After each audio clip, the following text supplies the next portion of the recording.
আপনারা অনেকেই আটার তৈরি রুটি খেয়েছেন, কিন্তু সেই আটার তৈরি রুটি দিয়ে অনেক মজাদার মজাদার টিফিন বা ডিনার স্পেশাল রেসিপি বানানো যায়। আজকে আমি এমন একটা রেসিপি বানিয়ে দেখাবো যেটা খুবই হেলদি একটা রেসিপি, আর বাড়িতে থাকা উপকরণ দিয়েই আপনারা ইজিলি এটা বানিয়ে নিতে পারবেন।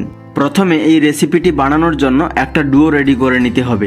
ডো রেডি করার জন্য একটা পাত্রে 1 বাটি মতো ময়দা নিয়ে নেব, আর সাথে নিয়ে নেব 1.5 বাটি মতো আটা, আর নিয়ে নেব পরিমাণ মতো নুন ও কিছুটা তেল।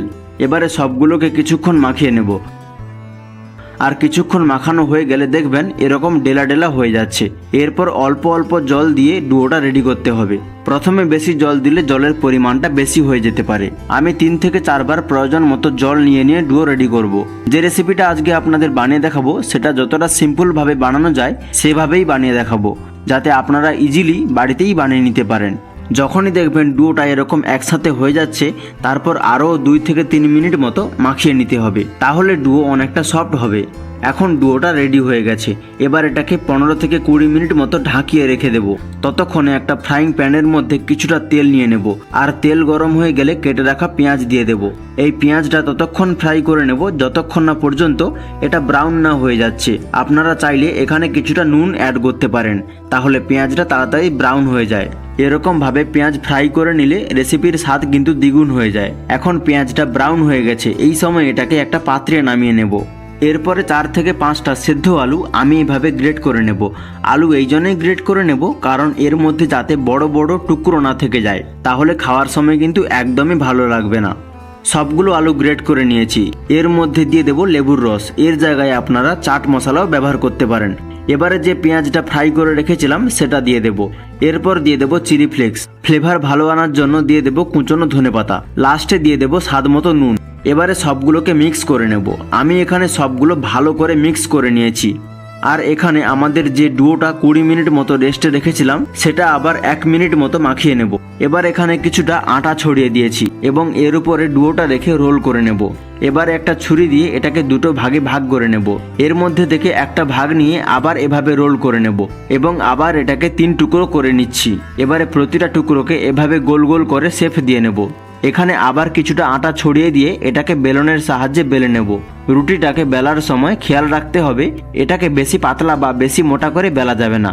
ঠিক এইভাবে সবগুলোকে আমি বেলে নেব। যখন সব রুটিগুলো বেলা হয়ে যাবে তখন সেঁকে নেব। আর সেঁকার জন্য সেই তাওয়াটা ভালো করে গরম করে রুটিটা দিয়ে দেব। এখানে রুটিগুলো মোটামুটিভাবে সেঁকে নিলেই হবে, কারণ এগুলোকে আবার একবার সেঁকে নিতে হবে। এই জন্য হাই ফ্লেমে রুটিগুলোকে উল্টে পাল্টে তাড়াতাড়ি সেঁকে নিতে হবে। রুটির ওপর হালকা হালকা বাবলস আসা শুরু করলেই বুঝতে হবে রুটিটা ভালো করে সেঁকা হয়ে গেছে, আর রুটির ওপর বাবলস এসে গেলেই রুটি তুলে নেব। ঠিক এইভাবে সব রুটিগুলোকে সেঁকে নেব। এবারে এই রুটির ওপর আপনারা চাইলে টমেটো সস বা মেয়োনিজ ব্যবহার করতে পারেন, আমি এখানে কিছুই দিইনি। এবারে যে আলুর স্টাফিংটা বানিয়ে রেখেছিলাম ওইটা একটা সাইড বরাবর রেখে দেব। এখন স্টাফিংটা এভাবে স্প্রেড করে নেব। এটাকে রুটির এইভাবে অর্ধেক অংশেই নিয়ে নিতে হবে। এবার এই স্টাফিংয়ের ওপর কিছুটা চিজ দিয়ে দিচ্ছি। আপনারা আপনাদের পরিমাণ অনুযায়ী চিজ ব্যবহার করতে পারেন। এখন রুটির আরেকটা অংশ নিয়ে এভাবে মুড়ে নিতে হবে এবং হালকা হালকাভাবে চেপে দেব। এইভাবে আমি সবগুলোকে বানিয়ে নেব। যখন আপনাদের বাড়িতে গেস্ট আসে তখন এইভাবে তৈরি করে রেখে দিতে পারেন এবং শুধুমাত্র লাস্টে এটাকে সেঁকে নিতে হবে। সবগুলোকে রেডি করে নিয়েছি। এবারে ওই ফ্রাইং প্যানে কিছুটা তেল নিয়ে নিচ্ছি। এরপর দিয়ে দেব কিছুটা বাটার। বাটারটা এখানে যাতে জ্বলে না যায় তার জন্য তেল নিয়ে নিয়েছি। বাটার মেল্ট হয়ে গেলে এগুলো দিয়ে দেব। এবারে মিডিয়াম ফ্লেমে এগুলোকে সেঁকে নেব। ফ্লেমটা এখানে হাই রাখলে এগুলো বাইরে থেকে ব্রাউন হয়ে যাবে কিন্তু ভেতর থেকে ক্রিস্পি হবে না। এবারে কিছুক্ষণ পর এগুলোকে উল্টে নেব। ঠিক এইভাবে উল্টে পাল্টে সেঁকে নিতে হবে। এগুলোকে এইভাবে হালকা হালকা প্রেস করে সেঁকে নিচ্ছি। এগুলোর দুটো সাইড ভালো করে সেঁকা হয়ে গেলে তুলে নিচ্ছি।